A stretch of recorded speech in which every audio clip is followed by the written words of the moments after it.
This is the story of the greatest war of world history. It's the story of a terrible time, an age when the most wicked evils were perpetrated. 74 million were to die, 5.5 million Germans, 21 million Chinese, 21 million Russians, 6 million Jews, and 3.5 million Japanese. The images of the past send a message through time, a warning from the past, lest we forget.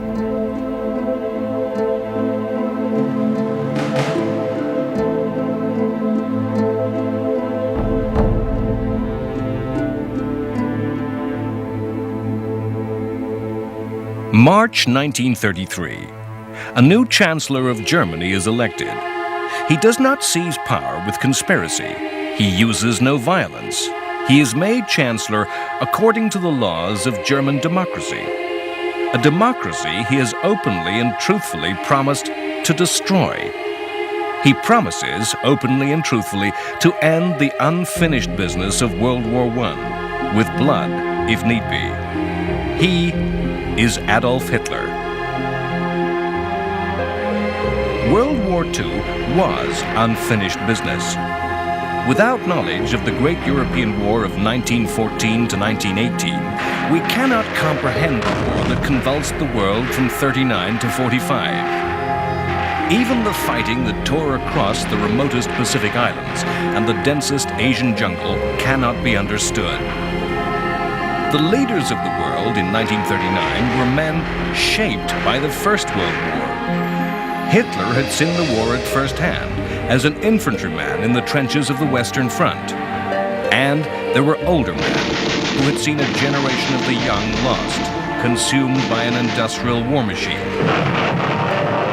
When these men took part in the post-war cult of the war dead, laying wreaths at monuments across the continent, they felt the presence of millions of souls standing behind them. To understand how and why war returned to Europe in 1939 is to understand how and why war came to Europe in 1914 and how and why that conflict ended. The cause of war in 1914 was the simple problem of Germany, of how the then new country of Germany could be accepted as a great power by other, much older powers, France, Russia, and Britain. In a tangle of alliances, a climate of aggressive rivalry between these countries burst into war. World War I ended in a strange anticlimax. It's hard for us to remember that after a massive victory in the East, ending in abject Russian surrender and the conquest of vast lands, Germany itself collapsed to defeat without being invaded. Many Germans believed that their armies had been stabbed in the back, betrayed, not defeated at all. The fighting stopped suddenly in 1918 with the armistice. Armistice is a word that means truce, a temporary halt to fighting. The First World War was supposedly ended by the Versailles Conference and Treaty. A summit of France, Britain, Italy, and America met to decide on a system of security that would guarantee peace in Europe. Lenin's new revolutionary government in the Soviet Union was not invited. Germany was summoned only to sign the resulting treaty.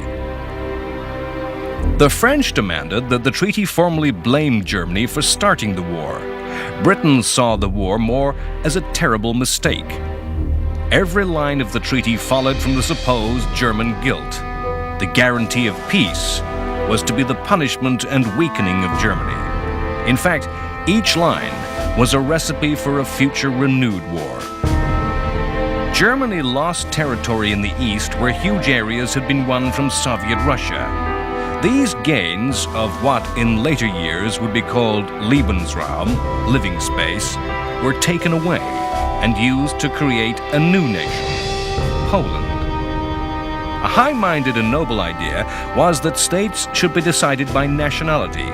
Therefore, the Polish had a country of their own, rather than living as minorities in Germany or Russia. But in drawing the new map of Europe, the principle of nationality was forgotten at Germany's expense. The new Poland was given access to the sea, and in the process, millions of Germans became a minority in Poland. The new Czechoslovakia was to be given defendable borders and included millions of Germans, the Sudeten Germans, and a minority of disaffected Slovaks. Contrary to the basic principle of nationality, German-speaking Austria was forbidden to unite with Germany, lest the two countries combined their strength. Versailles created a Europe where Germany, still a big, powerful country, was bordered in the east by weak, smaller countries with whom Germany now had scores to settle. The fighting had devastated huge areas of northern France and nearly bankrupted the economies of both Britain and France. The Versailles settlement insisted that Germany pay reparations. Huge sums were to be paid to pay off the debts of France and Britain, repaying money loaned by America. The sums were unimaginably large, crippling the German economy. Versailles imposed military humiliation upon Germany, insisting the Rhineland, that area of Germany adjacent to France, be demilitarized. The German army, the largest in Europe, was to be cut to 100,000, not enough to defend Germany, let alone start a war. The army was to have no modern weapons, tanks or aircraft that had revolutionized World War I. The German Navy was to have no U-boats. Versailles established the League of Nations, which would provide a forum in which international security could be policed and aggression contained. As the people of Europe mourned a lost generation, they lived in a continent where the tensions that had torn the nations apart remained, and upon which had been layered new resentments and new grievances.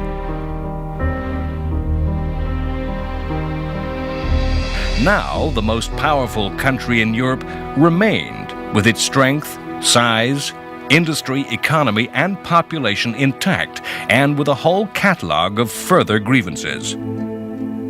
And the success of Versailles as a system for peace and security depended on German cooperation.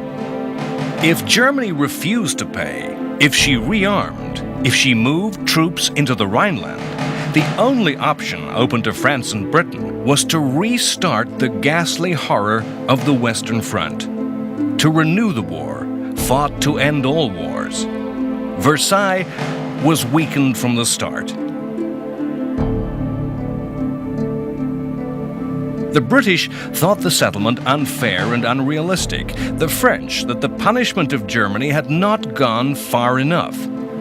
That the only punishment of German breach was war, total war, made international relations a high-risk game, made for a bold individual gambler.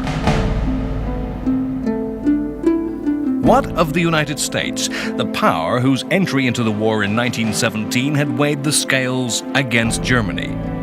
The USA turned in upon itself, concerning itself with the 1920s and all that decade means for American history. Having entered into world affairs, the United States turned its back on Europe, the Congress refusing to ratify the treaty, refusing to join the League. The oceanic distances separating the old from the new world seemed to provide insurance from the problems of Europe. The map of Europe was now a map to war, the history determined and awaiting the minds and the wills to act out the script. Already, as Hitler took power in 1933, the system of reparations had collapsed amidst the world economic crisis. For 13 years, reparations had been a major issue keeping the war alive. Germany had lurched from financial disaster to disaster. Any individual German's money troubles, the great inflation and the huge unemployment of the 1920s were laid at the feet of Britain and France. The Germans felt robbed, the French swindled, but the Germans were trying not to pay. The British saw reparations as part of the problem, feeling their abandonment would bring about a European economic recovery. A run on banks in the early 1930s had caused the payments to be written off and had discredited the German government, helping bring Hitler to power. The 13 years of fighting over money helped destroy the Versailles Settlement. Britain came to regard everything the French said about Germany as bad sense. The French to feel disillusioned. The story of the interwar years is complicated, and it's just too easy to see a plot by Hitler, some system at work. Hitler was a dreamer of great schemes, but whether events followed his plan is debatable. Plans and systems are imposed by history on events which are random, on the actions of individuals that are spontaneous and improvised. Plans may exist, dreams may be dreamt, but the gap between idea and reality is large. Hitler presented the German people with one big idea: the destruction of what he called the Slave Treaty of Versailles, and to once more make Germany a power. Hitler's policy from taking power in 1933 was a succession of acts, each a line-by-line deletion of Versailles. One of the great paradoxes of Hitler, one of the many ways in which other political leaders and the ordinary voter in all countries misread Hitler and Nazism, was in believing that Hitler was like every other politician, capable of saying anything out of office, but doing something very different when in real power. Hitler was a politician of action and did just what he said he would do. He promised to abandon democracy. He claimed it the enemy of strong leadership, and at the first opportunity proceeded to set about that very destruction. 1 month after Hitler took office, the German parliament, the Reichstag, burnt to the ground. It was arson.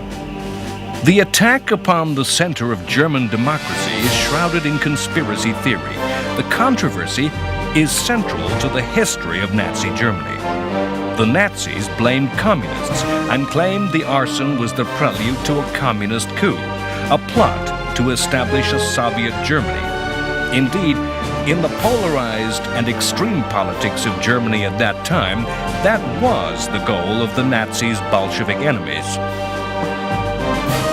The alleged arsonist was Marinus van der Lubbe, a young Dutch communist arrested in the building that night. His voice is silent as he was tried, condemned, and executed. History will forever turn over and question the events of that night in Berlin. Was van der Lubbe the patsy of the Nazis, who started the fire themselves to create a crisis they would then exploit? Was van der Lubbe the tool of a real communist plot? Was there no plot, but an imagined plot that a paranoid Hitler thought real? Was van der Lubbe the lone gunman, responsible for the whole attack himself? History can only show with certainty the result of the fire, the physical and the political destruction of German democracy.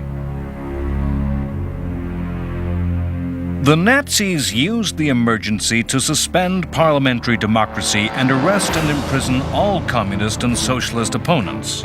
The office of Chancellor was combined with that of President. Head of government became head of state.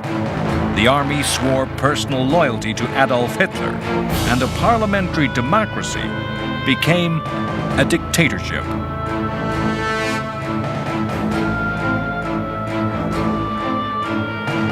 Vague and fanciful ideas of Jewish responsibility for the war, which seemed eccentric when the Nazis were an opposition party, were turned into real action. According to Hitler, the Jews sought the destruction of the Aryan Nordic German peoples and had caused war between Britain and Germany.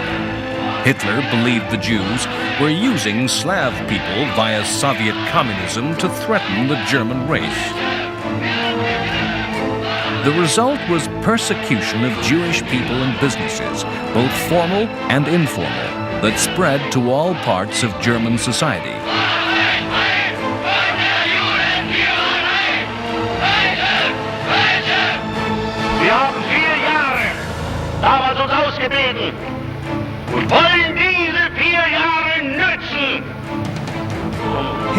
did as he promised.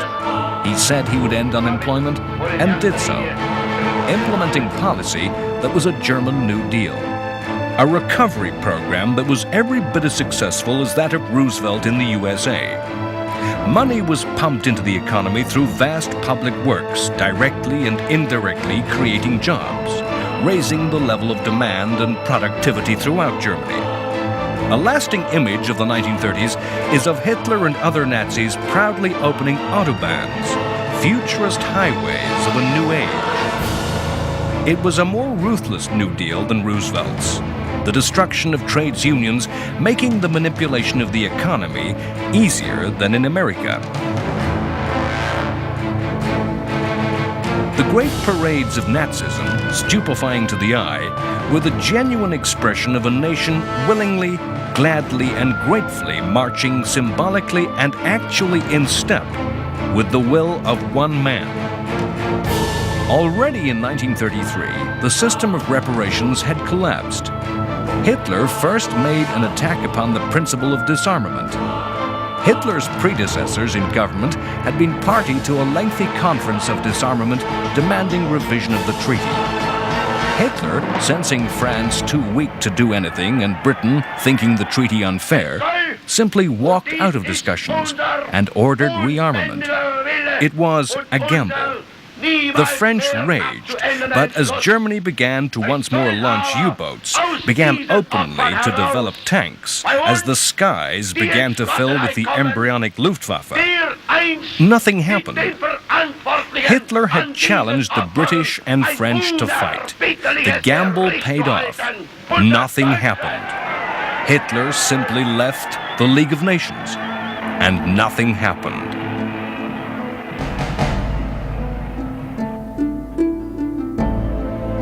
In March 1935, Germany reclaimed the Saarland. Yet another chapter of Versailles and the post-war settlement unraveled. The Saar was a small but economically important area of Germany adjacent to the French border and was seized by France at the end of World War I.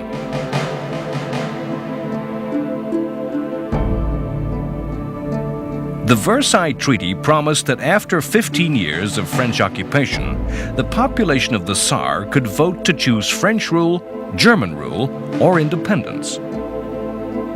It was now 2 years into Hitler's regime. Any Saarlander knew that union with Germany meant joining an aggressive militaristic dictatorship, that it would be a democratic vote to end democracy. The people of the Saar were as educated, as intelligent as any European people.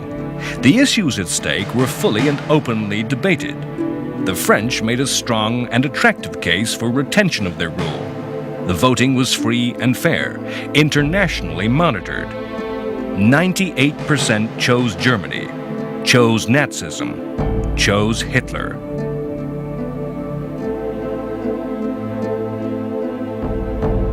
Each and every European of those times played a greater or lesser part in the coming of war. If the leading player on the stage of Europe was Hitler, the supporting character was Italian dictator Benito Mussolini. Mussolini and Italy's story may be just as well explained as a desire for greatness. The Italian fascists came to power many years before the German Nazis, for reasons much the same. Although, on the victorious side in World War I, Italy had felt cheated of the due and just spoils in the peace.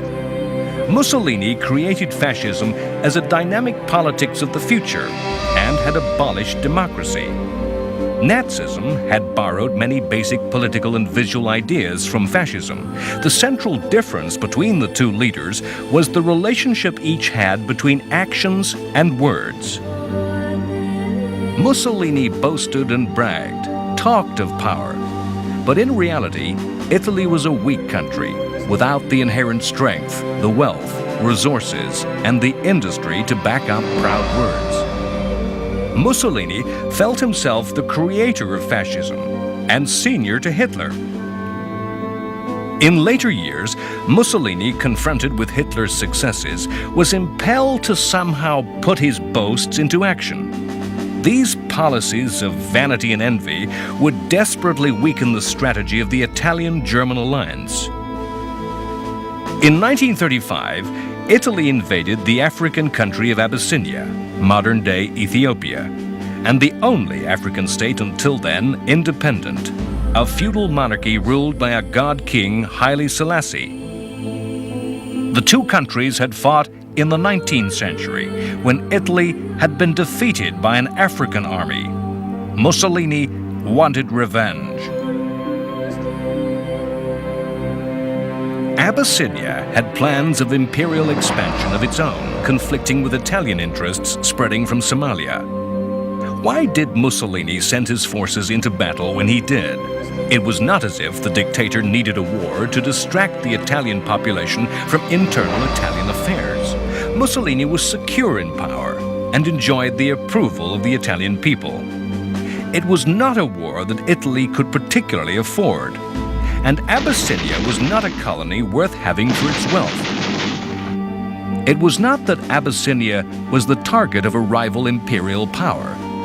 The world recognized that the remote African kingdom was in Italy's sphere of interest.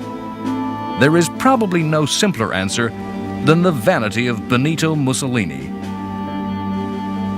Thus did one man's ego determine the fate of a nation. How is the invasion of Abyssinia, a faraway country of which Europeans knew little, a step on the path to war? The answer is in the damage the Abyssinian affair wrought upon the League of Nations. Abyssinia was a member of the League. Selassie made a dignified appeal for help. The League debated action and imposed limited economic sanctions, but stopped short of the one sanction which even in the 1930s was the most damaging, the cutting of oil supplies to Italy. Before any further action could be taken, the League was presented with the fait accompli of an Italian victory. Mussolini proclaimed the Italian king the new emperor of Abyssinia. Hitler watched these events at a distance. Germany, although not a member of the League, scrupulously observed the sanctions against the Italians. Hitler watched the inability to act, to agree action against aggression, and decided on his next move: the reoccupation of the Rhineland. The Treaty of Versailles forbade Germany from placing troops opposite the French border. On March 7, 1936, Hitler ordered his army to cross the Rhine. It was a gamble. Had France decided to go to war, Germany had not yet built up its strength to have any chance of resisting invasion. It was a gamble Hitler won. France would not start a war alone. The British public would not countenance military action. The British did not think in terms of giving in to Hitler. Rather, that the Germans were simply justified retaking full control of their own territory.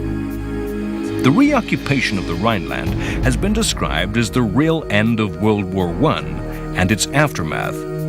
After this time, Germany ceased to right the wrongs of Versailles and moved to aggressive expansion.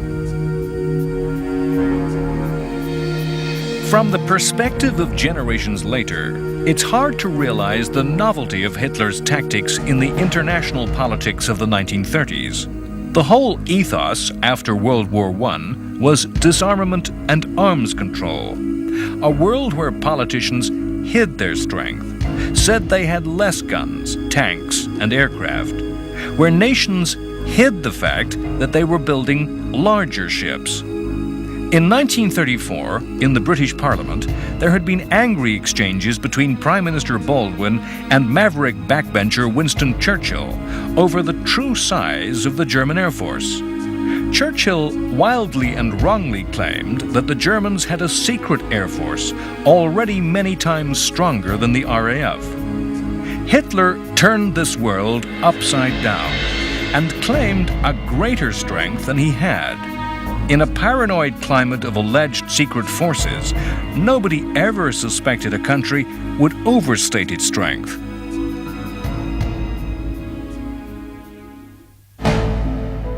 In 1936, civil war broke out in Spain.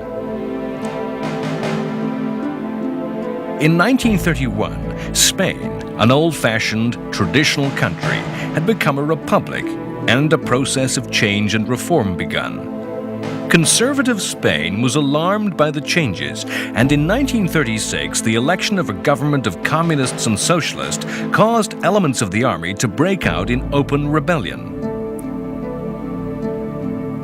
Whether this revolt was part of a grand fascist conspiracy is doubtful. The Spanish generals were too aware of their country's long history as a great power to be anybody's puppets. Rebel leader Francisco Franco was not a fascist, rather an old-fashioned conservative who valued patriotism and religion. A man who looked to the values of the past rather than some revolutionary future. Yet the Italians and the Germans supported Franco, sending planes, soldiers, and arms. Both desired to discredit democracy and used Spain as a testing ground for new weapons. Neither was prepared to risk war over Spain. Both were prepared to back down had Britain and France opposed the fascist intervention. Neither of the democracies wanted to become involved. Both feared the war would grow into a general European war. Once again, Hitler bluffed, and the democracies backed away. Soviet Russia supported the Republican government out of solidarity with the Communists, who increasingly came to dominate the direction of the Republican War, and also out of a hard-nosed decision to create mayhem on the far side of Europe, distracting and dividing would-be enemies.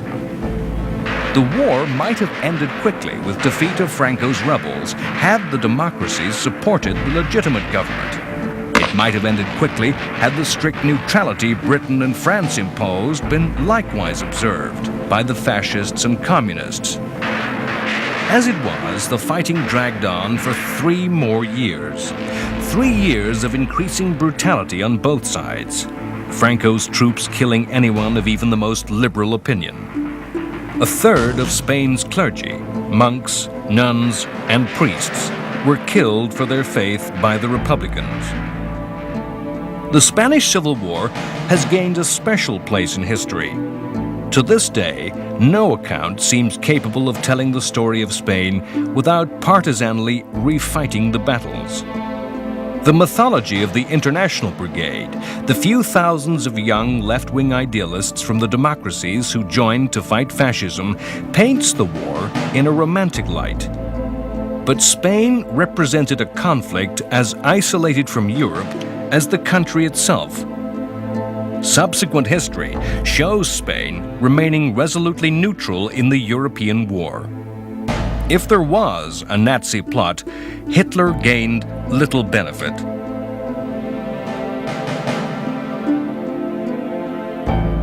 Some of those young men who fought for the Republican cause were from the United States. America as a nation was as resolutely neutral over the issue of Spain as any other. Without the United States, the history of World War II would not be complete. But America is the empty space upon the world stage of the interwar period. Throughout the 1920s and 30s, America gazed inward to its own complex society.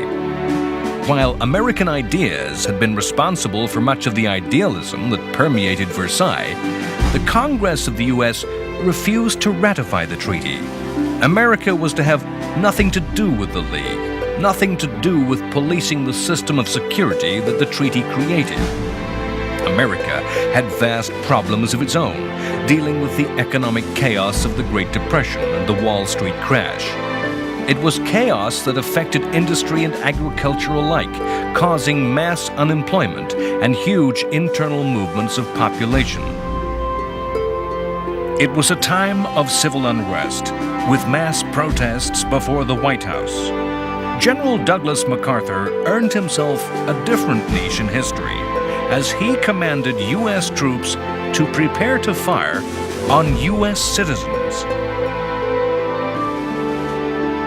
A bizarre side street of history is that in 1930, many serious strategic thinkers and military experts thought that if any major war were to break out in the world in the next 10 years, it would most likely be contested between the United States and Great Britain. The isolationism of the U.S. was traditional in a society 2 oceans away from the rest of the world. In 1932, a new type of politics came to power in America with the election of Democrat Franklin Roosevelt. It looks, my friends, like a real landslide this time. In the New Deal, American interests were ever more closely focused on affairs at home and not across the seas. America was, in fact, to become the most deadly enemy of Hitler in the coming war. The underestimation of America was the Nazi dictator's greatest mistake. America was held by Hitler to be a country of no threat, racially weak, dominated by Jews, contaminated by its African-American population. The isolationism of the United States was reflected in its military strength. The USA could threaten no nation in the 1930s.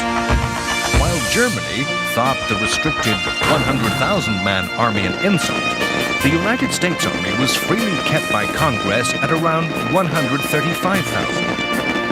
Weak forces meant the views of the USA, even had she chosen to speak, would have been of little import.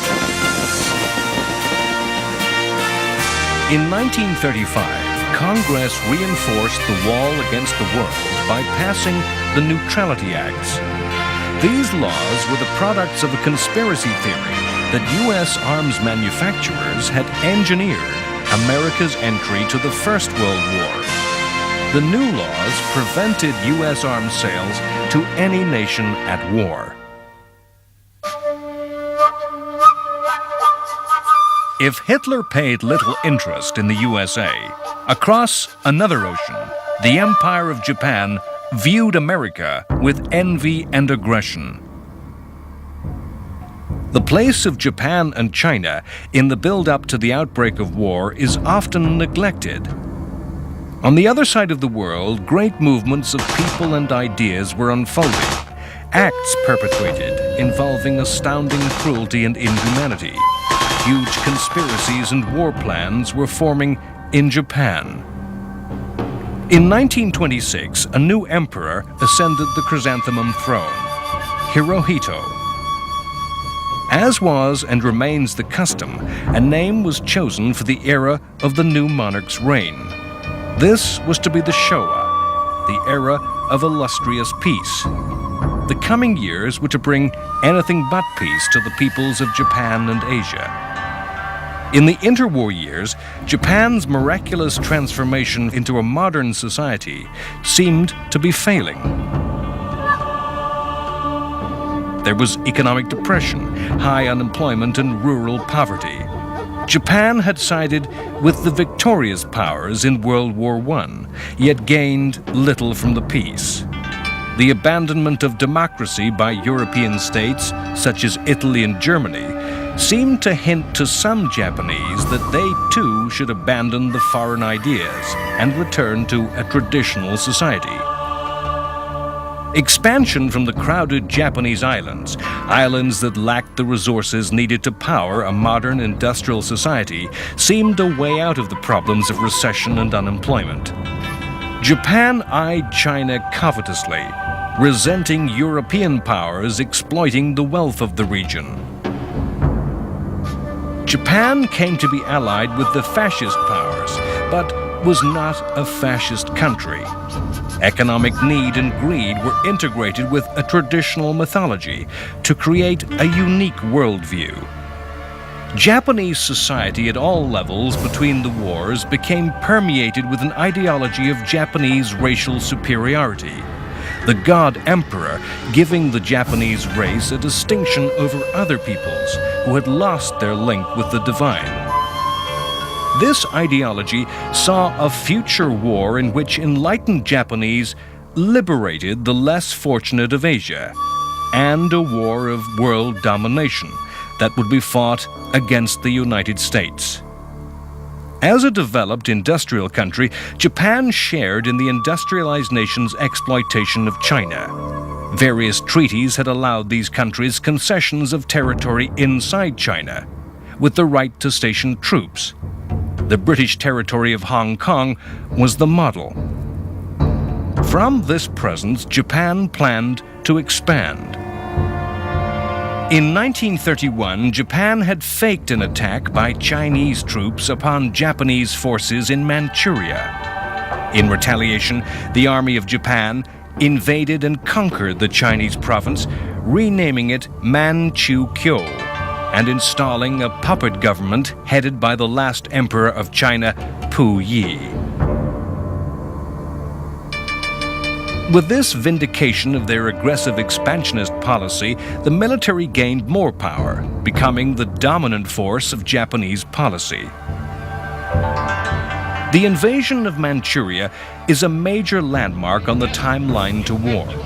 It was the first blow in the death of 1,000 cuts that was inflicted upon the League of Nations. A whole year after the Japanese completed their conquest, the League issued a report, carefully and worthily written, that condemned Japan's action. Nothing happened. Japan left the League. This was a whole year before Hitler's rise to power.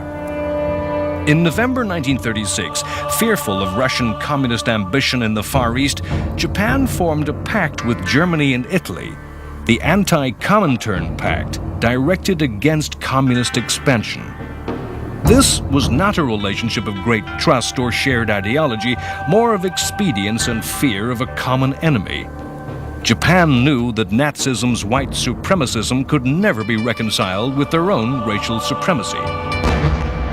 In 1937, full war broke out between China and Japan. The reason, again, a faked attack by China upon Japanese troops. The Chinese, led by the aggressive Chiang Kai-shek, fought back. The war was to be long and vicious from the very start. In December 1937, the Chinese capital of Nanking fell. As many as perhaps as 1/3 of a million Chinese were killed in an orgy of murder, rape, torture, and looting. In 1937, 1/2 of the World War had already begun. Chinese historians believe this was the start of World War II.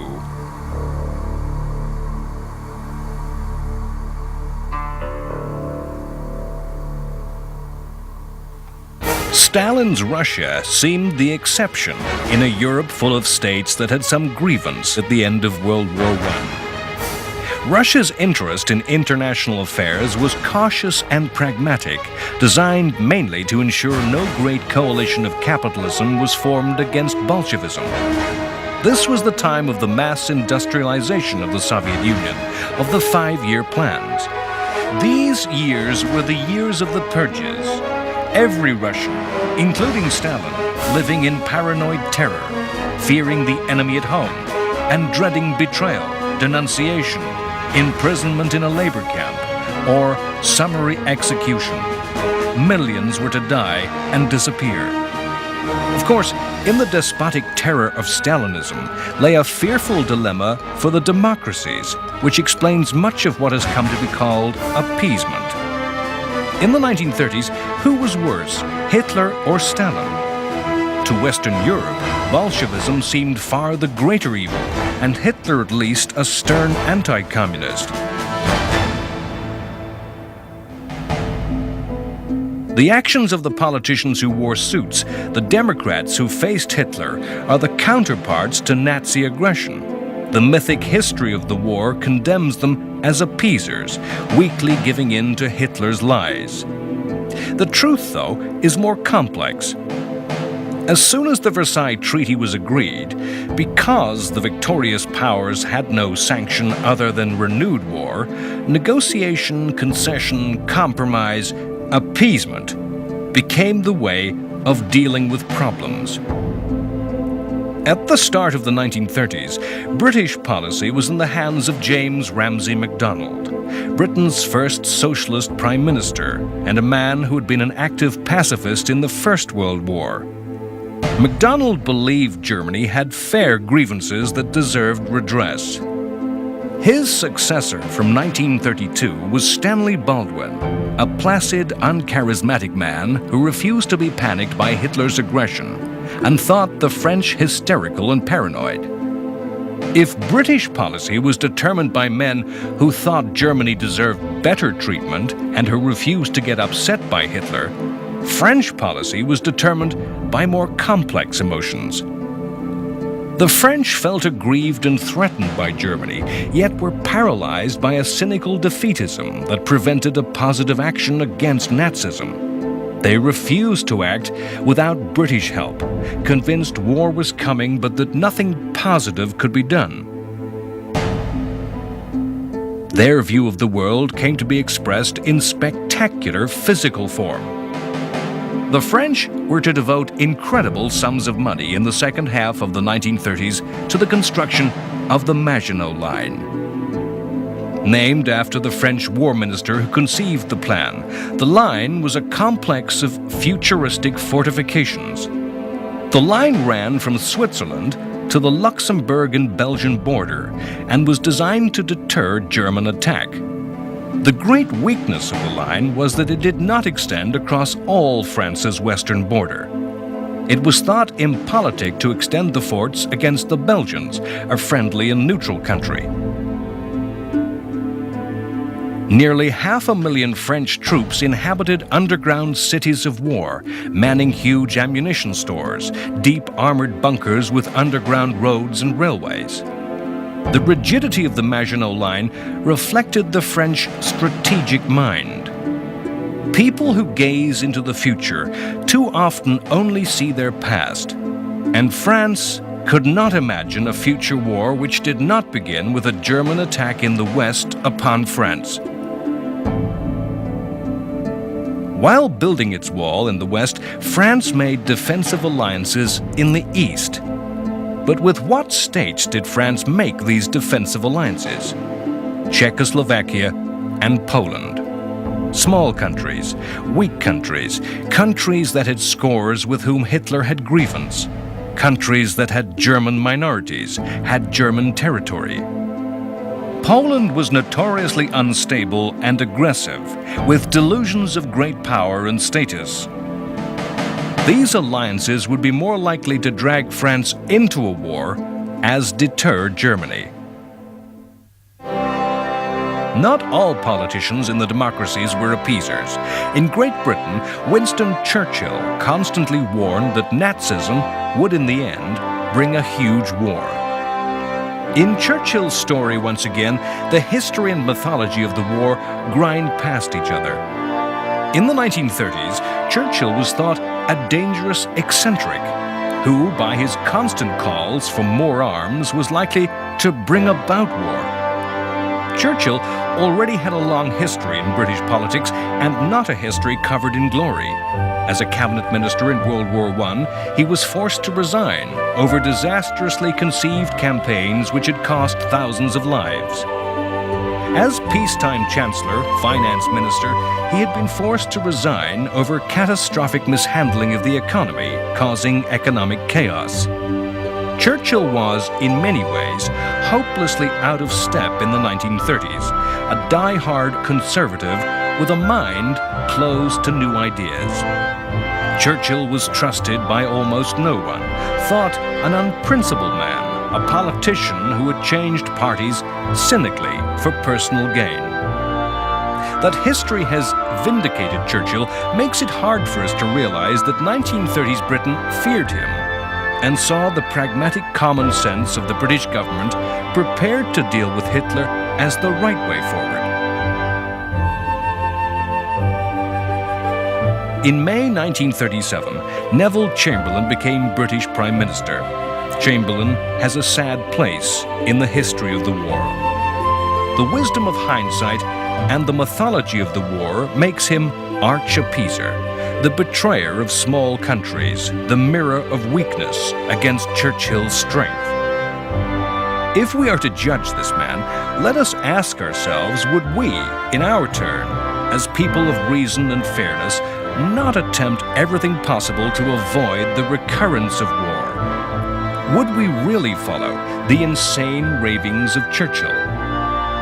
Chamberlain was a sharp contrast to his predecessor Baldwin, who placidly drifted through international affairs.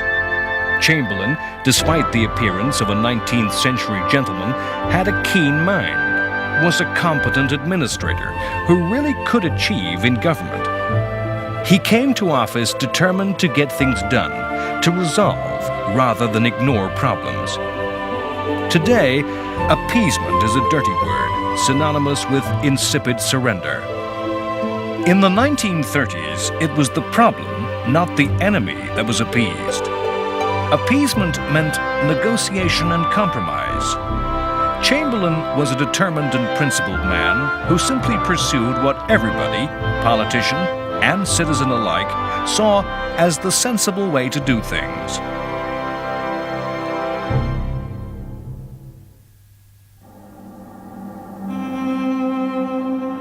Some historians see the German annexation of Austria in 1938 as the start of the countdown to World War II, all previous events being the undoing of the punishments laid upon Germany at Versailles. The union of Austria and Germany, the Anschluss, went beyond any restitution and was aggressively expansive. Nazism believed all German people should be members of the same state, and Hitler himself had been born Austrian. The Anschluss would increase Germany's base of population and industrial strength, making further expansion possible. It would be the first move in pushing Germany's frontier to the east, which Hitler believed Germany's destiny.